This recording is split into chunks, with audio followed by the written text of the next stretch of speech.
يا مساء الخير والعافية عليكم حبايبي متابعينا، الله يسعد أوقاتكم بالخير والعافية. واليوم رجعت لكم بطريقة عمل الهمبرجر اللي هي بصدر الدجاج. هنا عندنا حبة من البصل وسنين من الثوم بمحضرة الطعام، ثرمناهم بالتدريج. بعدين عندي أنا صمون زايد، يعني عندي أيبسه نعمة من نعمة رب العالمين، ما أذبه وأطحنه. وهنا أنا مثل ما تشوفون هسه بالتدريج ثرمته وخليت عليه هي هاي البخصمات اللي أنا طاحنتها، اللي هي الصمون وشوية من الفلفل الأسود وشوية من البهارات وعجنتهم. يا مثل ما تشوفون حبايب، أنا ليش أخلي زيت؟ أخلي زيت للصدر الدجاج لأنه هو ما بيدهن، يصير يعني يصير يابسة ما بيها دهن. فأنتوا بأثناء العجن هسه مثل ما تشوفون تخلون شوية زيت وتعجنوه. هنا أنا مثل ما قلت لكم فلفل أسود وبهارات وتعجنوها. طبعا حبايبي أكو بعض التعليقات هي سلبية وتنمر بيها. إحنا قناتنا قناة طبخ والتعليم وما بيها أي شيء يعني مو زين. مثلا يعني هسه أكو بنات صغار استوها متزوجة ما تعرف تطبخ، بعدين الناس تاخذ أفكار يعني، وكل واحد يطبخ بطريقته.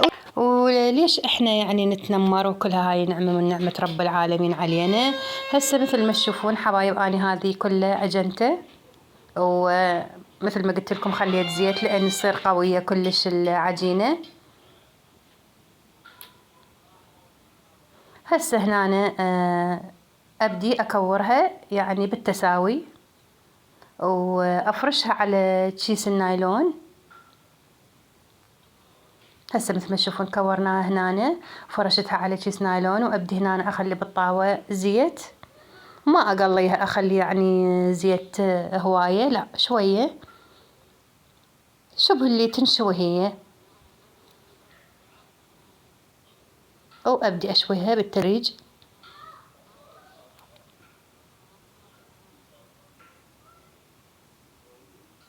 طبعا هذه صدر الدجاج الكيلو يطلع عندكم حوالي 21 همبرجراية، خير وبركة، أحسن من واحد يشتريها من برا وغالية. وهسه عندنا هذا الخس،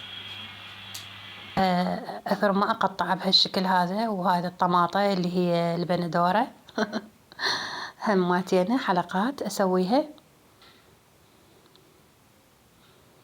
وهاي عندنا بصلاية، يعني اللي يحب أكو يحبون بصل نخلي بصل. هسه هنا عندنا أنا ما عندي مايونيز، خليت هنا زبادي وفد خاشوقتين راشي ونص ليمونة وملح وأخلطهم.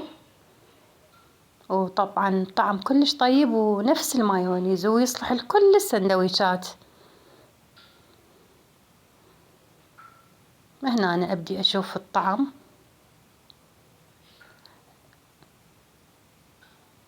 هسه خلصت عندنا هذه الصلصة.